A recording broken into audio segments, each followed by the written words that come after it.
das aulas que vocês assistiram, o que é que entenderam, o que é que conheceram, o que é que vocês não sabiam e aprenderam, o que é novo, o que é que vocês já sabem aí sobre filosofia medieval e Santo Agostinho. Qual é o principal tema da filosofia medieval? Vamos fazer umas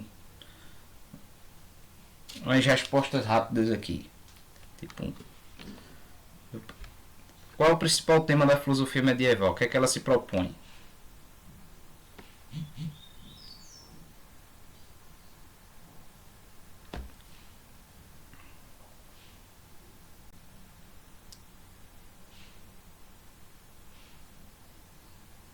Minha gente, o que está acontecendo com vocês? O cristianismo ele vai ser algo fundamental aí nesse período. Como? Como é que o cristianismo entra em cena aí?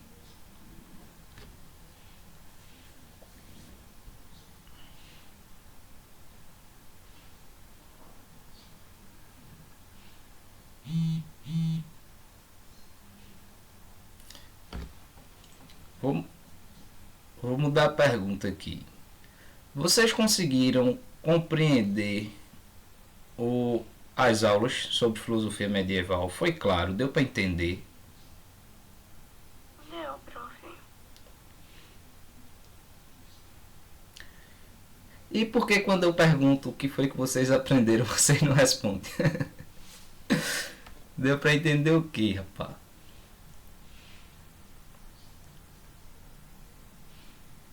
Eu só lembro que a patrística tem a ver com padres. Olha aí, já é uma dica. Homem, só lembra disso?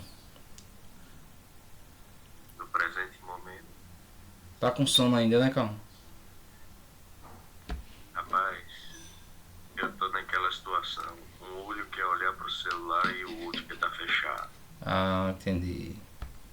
Levanta da cama, passa uma água no rosto. Tá por fora, O Camille. problema é que eu já passei água, mas não surtiu efeito nenhum. Eita.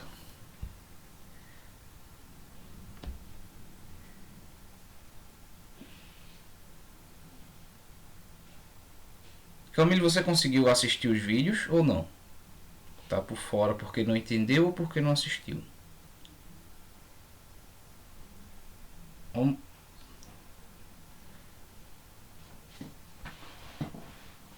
Ah, rapaz, peguei vocês, ó. Vamos lá, vamos fazer o seguinte. Vou fazer um breve resumo aqui, já que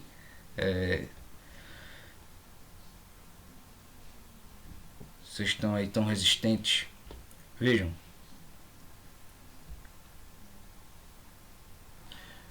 A filosofia medieval, ela, de modo geral, né, ela muito contestada, né, um período tido geralmente como um período obscuro, que não teve desenvolvimento, que não teve conhecimento, mas foi um grande período também da filosofia.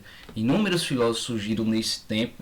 No entanto, a filosofia, ela de certo modo, ela estava subordinada à teologia. Por quê? Porque a filosofia ela acabou sendo uma ferramenta para o exercício da teologia.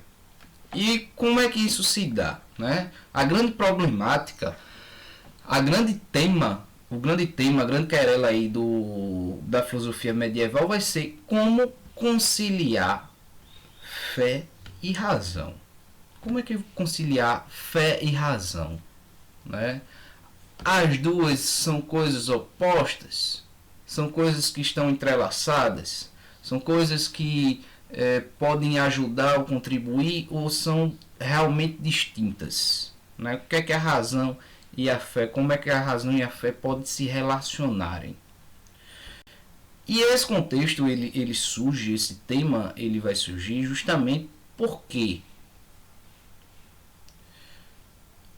nós tivemos aí, né, todo aquele período clássico da filosofia clássica que a gente viu, e aí tivemos o helenismo, como a gente viu, né, a ascensão do helenismo, e junto com essa ascensão do helenismo, essa expansão do Império Romano, né, o helenismo ele se dá nesse contexto. Daí vem todo um neoplatonismo, enfim.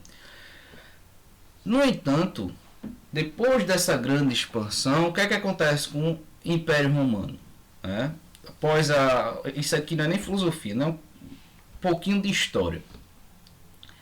Após a queda do Império Romano, após o Império Romano ele de fato decair, depois das grandes invasões bárbaras dos povos godos, visigodos, húngaros, astro-húngaros, que invadem o Império Romano, são os considerados bárbaros, que não deixa nenhuma instituição de pé. É tudo destruído, muita coisa destruída, literalmente. E aí, qual é uma instituição que consegue se sobressair? Qual é a instituição que consegue, de alguma forma, permanecer? É justamente a igreja. E quando eu falo igreja, sobretudo nessa época, a igreja católica. E a igreja católica, ela meio que vai, a partir daí, reconstruir esse mundo ocidental que foi devastado. Ela meio que assume esse poder, dado que a única instituição que está de pé, durante as invasões a igreja conseguiu guardar várias obras de arte, vários livros importantíssimos que ficaram intactos porque foram guardados, pela igreja nesse momento. E a igreja meio que assume o controle das ações, visto que ela é a única situação que se mantém a sua estrutura. Nessa época, conhecimento, os livros não eram tão difundidos, não estava o acesso ao povo, e tudo quanto era conhecimento, grandes obras, livro artísticas e tanta coisa ficou na mão da igreja, que passa a assumir esse papel agora de reconstrução da civilização, de ser uma liderança ali nesse processo de reconstrução. Com isso, vai surgindo também, veja, tem uma mistura de povo. Ela está à frente, ela está assumindo esse processo. No entanto, não é todo mundo que era cristão. E as ideias do cristianismo também eram bastante contestadas. Os dogmas, por exemplo, que Deus é um só, mas é três pessoas. O dogma da Santíssima Trindade, entre outros, começaram a ser bastante contestados. E, entre outras coisas, existia várias correntes, existia o maniqueísmo, nessa concepção de mundo. O que é o mundo? Quem o criou? Até então a gente tinha na antiguidade visões filosóficas, visões de politeístas, um politeísmo muito forte. Depois vai surgir correntes materialistas, e céticas.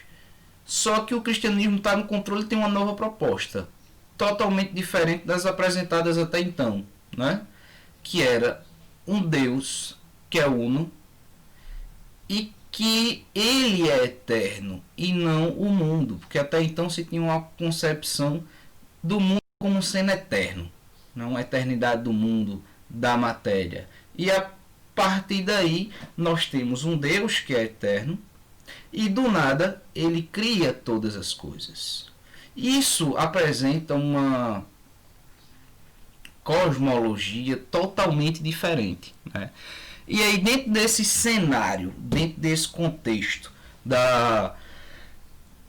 desse início da Idade Média, bem nesse início aí mesmo, nós temos a igreja no controle, mas o povo todo não é cristão, várias correntes que se opõem ao que a igreja ensina, e a igreja ela não tinha muito bem isso que se chama de dogmas, de as suas crenças bem formuladas, escritas, alinhadas. E aí começa um trabalho muito grande dos primeiros padres chamados apologetas, de fazer um trabalho realmente intelectual, de refletir sobre a natureza de Deus, do mundo, e o que é que vai servir de ferramenta para ele construir isso aí? Justamente a argumentação filosófica. E é a argumentação filosófica que vai servir de ferramenta para uma reconstrução intelectual teológica, onde nessa teologia que estava se fazendo visava-se defender as crenças da igreja e combater aquilo que vai se chamar das heresias. O que é herege? Herege não é aquele que não crê, mas é aquele que aceita uma parte. Ou seja, eles aceitavam uma parte do discurso da igreja, mas não todo. E aí misturavam com outras crenças materialistas, panteístas, politeístas. E a igreja ela começou a combater essas heresias intelectualmente, né? Através de escritos, cartas. E aí a gente tem os primeiros filósofos medievais. Justino, Clemente, que são os primeiros padres apologetas ali, os primeiros a começar a fazer esses discursos mais rebruscados, intelectual, mas tratando de temas cosmológicos, metafísicos. E assim começa a filosofia medieval. E qual é a filosofia que vai servir de base como ferramenta para esse discurso que está se fazendo ali? É justamente tanto a lógica, né, presente lá já no mundo grego, como também as filosofias platônicas, neoplatônicas, né? Há uma apropriação disso. A princípio não ainda com os primeiros padres. Isso vai acontecer de modo maior com aquele que vai se destacar nesse período. E quem é o grande filósofo que se destaca no período patrístico? A filosofia medieval ela é dividida em dois períodos. O primeiro período é a patrística. Me digam pelo menos isso. Qual é o nome do segundo período?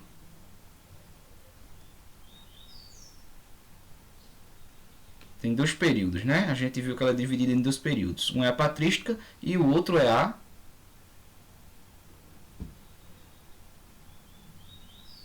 Gente...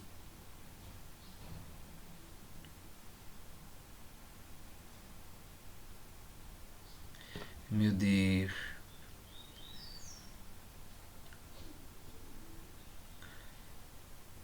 A escolástica, né? Isso, muito bem.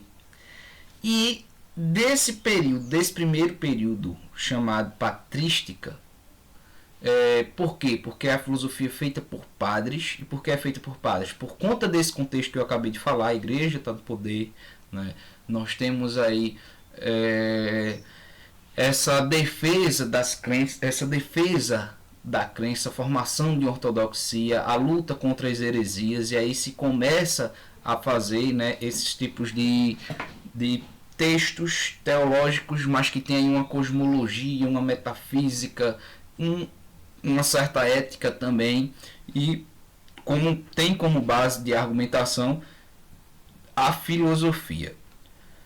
Só que o grande pensador desse período patrístico, que vai reunir o que os primeiros padres apologetas já tinham feito e também vai buscar em Platão e no neoplatonismo, né, Porfírio, Boécio, a base para a sua filosofia, né, reconfigurando e tornando ela uma filosofia cristã, vai ser quem? Quem é o grande pensador desse período?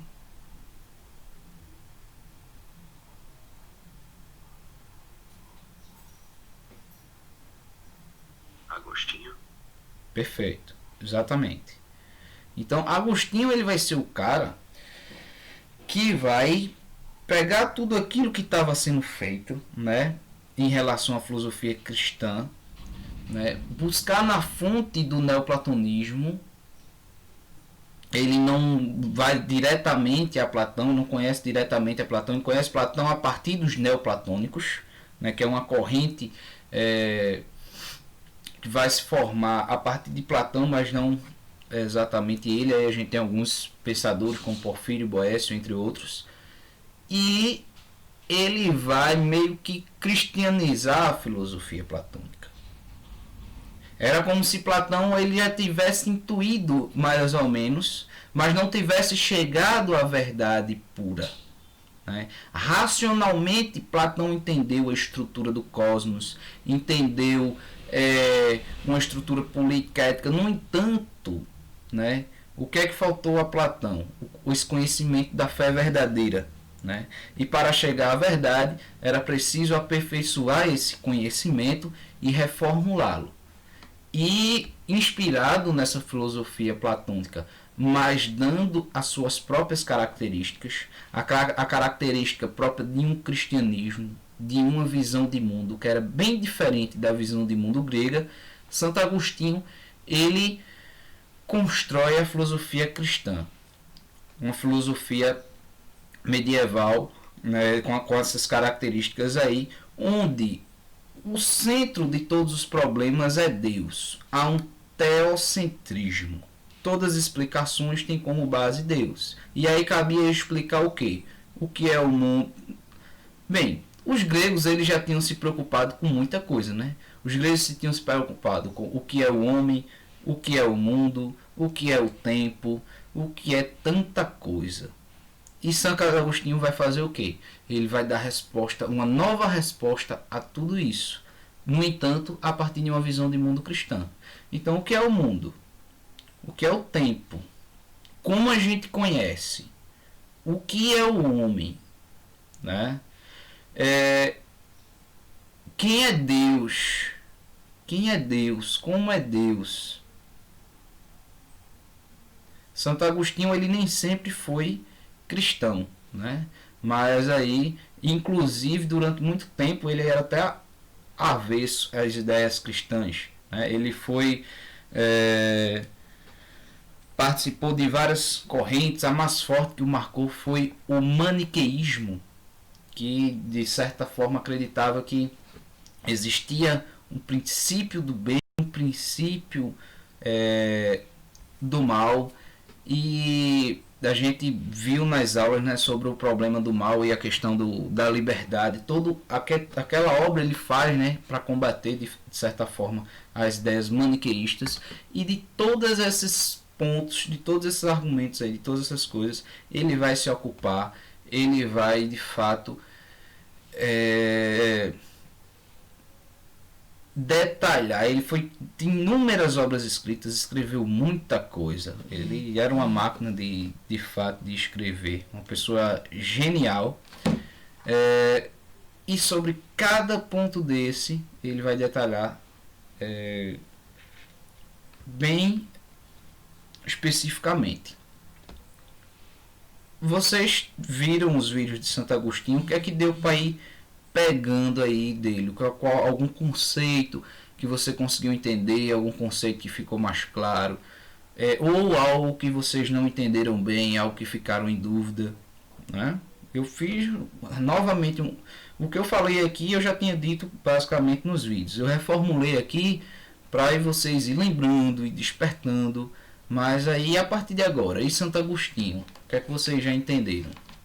É importante, gente, nessas aulas ao vivo, a gente de fato ir dando um feedback, né, do que está entendendo, do que não está entendendo, de trazer dúvidas, de trazer alguns apontamentos, né, para a gente fluir melhor. Porque a explicação pela explicação vocês podem ter no vídeo. Aqui é justamente um momento de interação maior, onde vocês podem tirar as dúvidas, onde vocês podem fazer algum apontamento que você achou interessante ou não, algo que você discorda, algo que você concorda. Então é muito importante a gente assistir o vídeo, ler o material que está no livro e ir anotando, né? Anotando, façam anotações, façam aqueles mapas conceituais. Alguma dúvida vocês anotam e tragam para a aula ao vivo, né? Porque para ter esse momento de interação maior de fato. E também, gente, veja, a gente não está tendo avaliações agora, não pode, né? Vez ou outra a gente está resolvendo fichas. Só que a gente precisa ter uma ideia do quanto vocês estão caminhando, né? Do quanto vocês estão conseguindo aprender, se está ficando claro, se não está, para a gente ter esse feedback, né? Para a gente ter esse retorno, né, no sentido de como está o desenvolvimento de vocês. Então é interessante nas aulas ao vivo vocês trazerem aquilo que foi anotado, né, ao assistirem às aulas gravadas. O que é que de Santo Agostinho? Conseguiram entender alguma coisa? Qual foi um ponto ou outro que vocês poderiam destacar?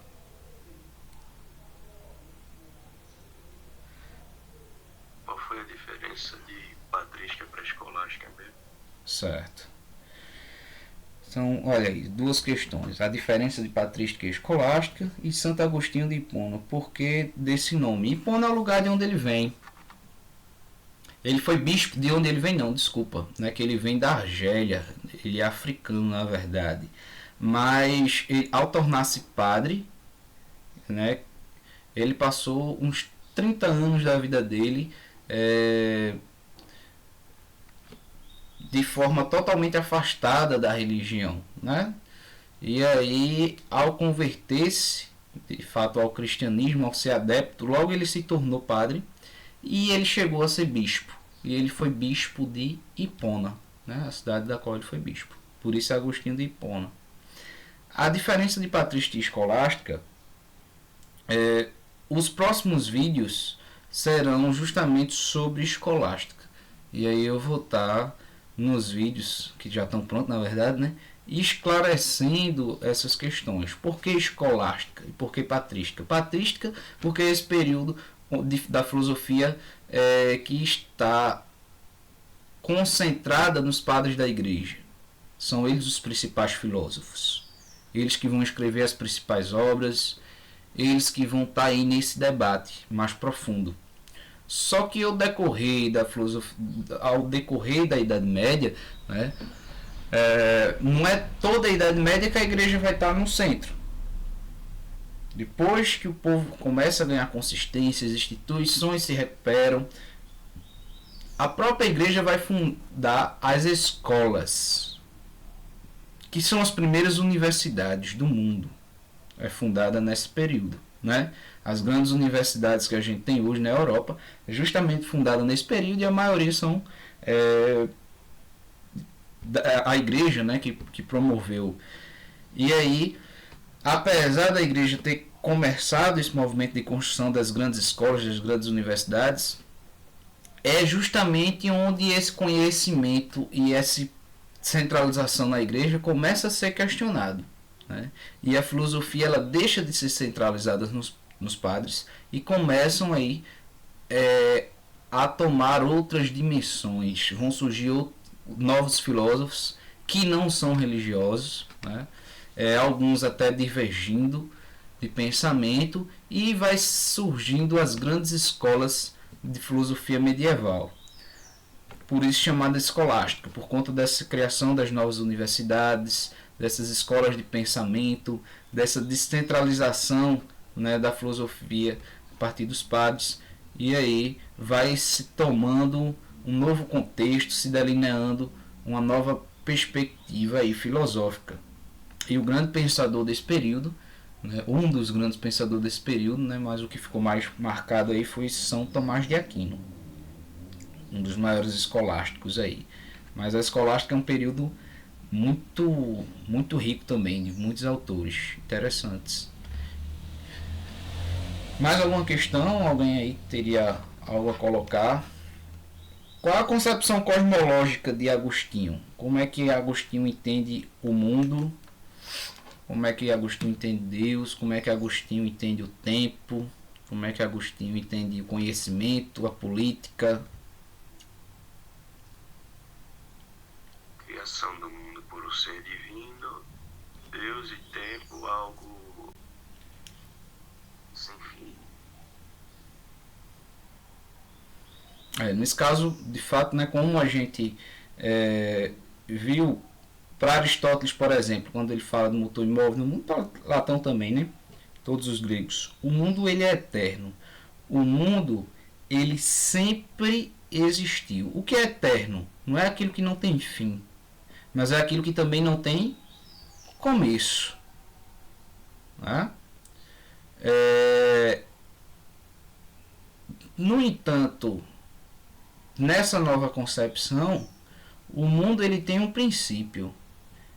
Há um Deus que é eterno, e quando a gente pensa em eternidade, não é um tempo que não acaba, mas é justamente estar fora do tempo, né? Tempo não existe para Deus. Porque Deus é eterno? Porque o tempo não existe para Ele. Porque o tempo não existe para Ele? Porque o tempo foi Ele que criou. Assim como criou todas as coisas.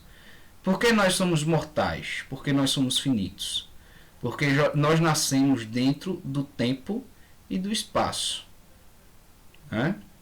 E aí, o princípio do mundo agora não é algo material, não é uma água, não é um fogo, não é o ar, como os pré-socráticos diziam, não é a díade uno, como dizia Platão, não é um motor imóvel, como dizia Aristóteles, né? E também eles diziam que isso era um princípio, mas que não era um princípio criador, era um princípio ordenador. Há essa diferença também, né? Quando os gregos colocam esse princípio material, eles estão colocando em algo que dá origem, mas que não cria. É como uma fonte no rio, né? Dali emana a água, mas não quer dizer que é aquela fonte que está criando a água. Assim era o princípio na Grécia Antiga. Eles não criavam. E agora, né, com esse novo período, com essa nova concepção, existe um Deus que as coisas não emanam dele. Vejam, se as coisas emanassem de Deus, tudo seria Deus. Por quê? Porque seriam como parte de Deus, da mesma essência de Deus. E aí haveria um grande panteísmo. O que é o panteísmo? Pan vem de totalidade. Tudo é Deus. Nesse sentido, Deus, as coisas não emanam de Deus, não parte de Deus, não é uma extensão da sua substância, mas é uma criação. O que é que existia além de Deus? Nada. E do nada, tudo ele faz. Se chama, Santo Agostinho vai chamar de criação ex nihilo, criação a partir do nada. E a partir do nada, a partir dessa criação, surge também o tempo. E aí Santo Agostinho pergunta, né? Olha, se tu me perguntas, tu sabes o que é o tempo? Eu vou te dizer que sim. Mas se tu me pedes para explicar o que é o tempo, daí eu já não sei mais. Tempo é uma das grandes questões filosóficas complicadíssimas, né? Porque imagine que a gente se baseia nessa noção de passado, presente e futuro, mas o tempo em si, né, ele corre a todo momento, porque o passado já não é mais, o presente, aquilo que a gente chama de presente, está a escapar a todo momento, um constante fluxo, e o futuro ainda não é. No entanto, a gente se relaciona com 3 modos de tempo que não são. Porque se o passado não é, o presente está sendo sempre fugindo, e o futuro ainda não é, o passado não é mais, o presente está sempre em fuga, e o futuro ainda não é. Né? Então, o que de fato é isso? O tempo. Né? E ele vai trazer várias questões aí. Ele acredita na força do bem e do mal. Vê, Guilherme, aí é o que está. Ele vai justamente combater algumas ideias, né? Porque no maniqueísmo, bem e mal são princípios do qual o mundo emana, são princípios que regem o mundo, e aí eles estão em igualdade na ordem ontológica, na ordem do ser. É como se bem e mal fossem entidades concretas que regem o mundo. E tudo é uma grande mistura de bem e mal, mais ou menos isso. Santo Agostinho vai dizer que não, que isso não pode ser. O mal, ele não é alguma coisa. Ele vai dizer que o mal é moral. É o grande problema do mal em Santo Agostinho. né? Por que o mal não pode ser? Por que o mal não é algo? Por que o mal não tem consistência ontológica? Se parte-se da concepção que Deus criou o mundo e que Deus é bom e criou todas as coisas boas, qual é a origem do mal? Foi Deus que criou o mal? Porque se eu parto do princípio que o mal ele é um ser, é uma entidade, então ou ele existiu desde sempre, e se ele existiu desde sempre, ele também é Deus, de alguma forma, é um tipo de divindade, e isso Santo Agostinho não iria admitir, porque só há um Deus, e esse Deus é bom. E se esse Deus é bom, ele não poderia ter criado o mal. No entanto, a gente olha para esse mundo e vê que a maldade está aí a todo momento, né? A gente vê coisas terríveis acontecendo. Então, o que é o mal? Como é que surge o mal? Quem é que cria o mal? Se é só Deus que pode criar todas as coisas. Vocês lembram como é que ele resolve isso aí? O que é que ele vai dizer? Como é que ele resolve esse problema? Como é que vocês enxergam isso também? Como é que vocês resolveriam esse problema aí?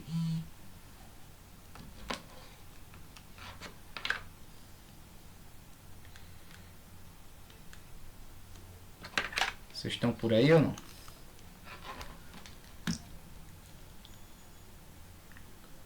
Se Deus é bom e criou todas as coisas boas, por que o mal existe? E o que é o mal?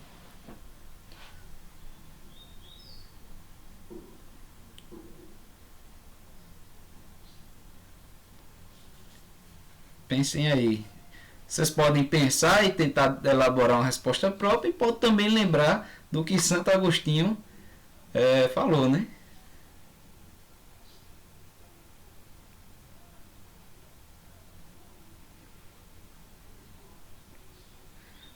Você acha que Deus criou o mal para colocar o homem em prova? Olha, mas aí é que está a questão. Se eu digo que Deus criou o mal, eu estou contrariando a tese de que Deus é bom e criou todas as coisas boas. Esse que é o problema. Para Agostinho, ele não, Deus sendo bom.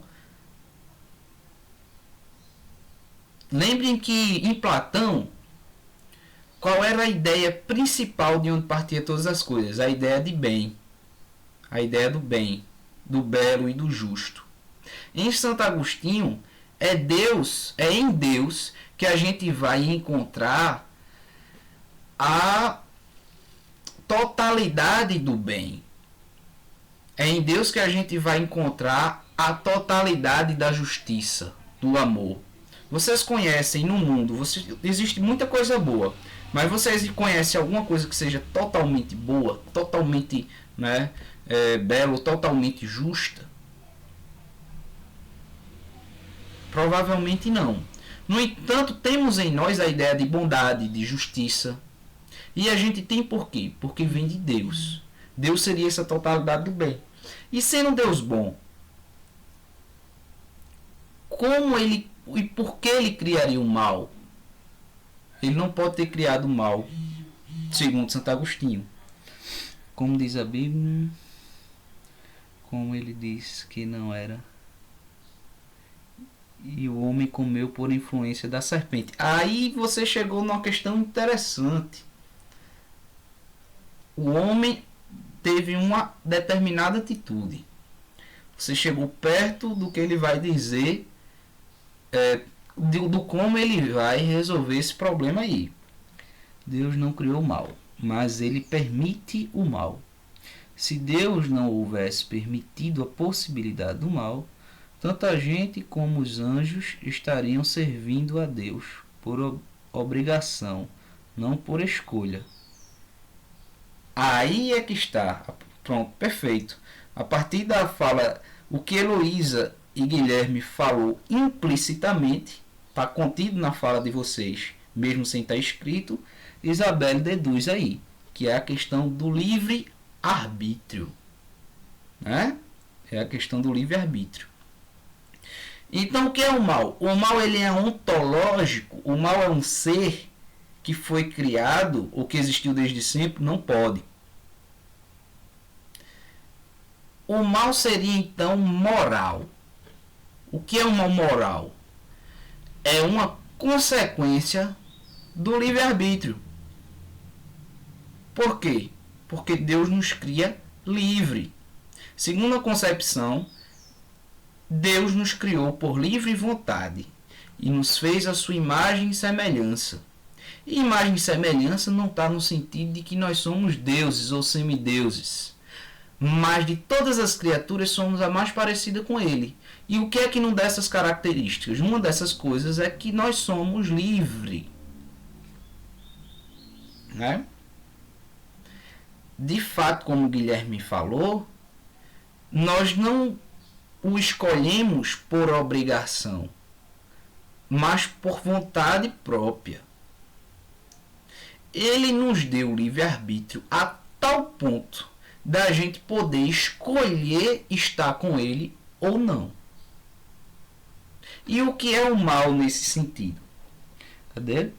Exatamente, Deus nos dá a possibilidade de escolha, cabe a nós decidir. O que é o mal nesse sentido? Isso, exatamente, né? É esse livre-arbítrio. O mal seria a ausência do bem. O mal seria esse afastamento do bem. Cada vez que eu me afasto do bem, quem é o bem? Deus, por escolha própria, por livre vontade, eu tenho como consequência o mal. Então o mal não é uma coisa em si, ontológica, mas o mal é justamente esse afastamento do bem. Vocês estão conseguindo me ver agora? Não. E fazer uma dinâmica aqui com vocês, mas toda vez que eu estou gravando aqui com o OBS, ele corta a câmera.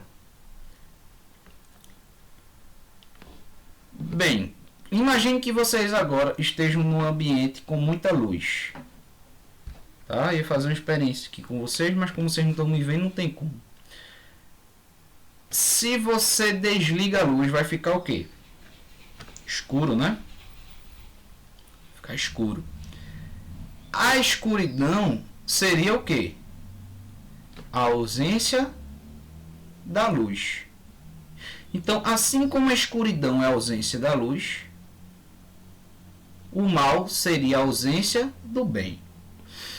É pelo livre-arbítrio, por essa escolha, que eu posso escolher, não escolher entre o bem e o mal, mas escolher o bem ou não. E o mal é o que? É justamente a consequência que vem quando eu não escolho, quando eu não opto por esse bem. E aí ele vai chamar de mal moral.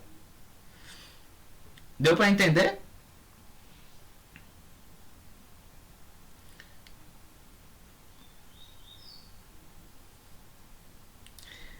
Aí a gente pode fazer outras questões, né? Outras questões que geralmente é feita. Mais ou menos, mas sim. E por que Deus nos criou livre? Se ele sabia que a gente poderia cometer o mal? Uma outra possibilidade de questão aí que geralmente é feita. No entanto, nosso tempo já está encerrando e eu tenho aula em outra turma agora também. E vocês devem ter também aula agora, né? E aí a gente faz o seguinte, a gente vai encerrando. Hoje eu trouxe um grande resumo, mas obrigado pela essa participação mais intensa no final. Vejo que quando vocês participam o negócio fica melhor, né? Então, nas próximas aulas ao vivo, eu peço para vocês, de fato, dar uma olhada atenta no vídeo antes da aula, faz anotações, traz perguntas, porque tudo isso que eu falei agora já está lá nos vídeos, né? E é bom que o que vocês não entenderam ou entenderam, vocês tragam, né? Para a aula ficar, ter um dinamismo maior, uma interação maior e a gente poder sanar as dúvidas e deixar tudo mais claro. Beleza, gente? Obrigado. né, pela participação de vocês. Mais tarde eu coloco essa gravação lá na plataforma. E uma boa semana a todos. Qualquer dúvida é só ir entrando em contato. E vão fazendo isso. Vão fazendo mapa conceitual, anotações, né, e trazendo as questões para aula ao vivo. Até mais, gente. Tchau, tchau. Tchau, prof.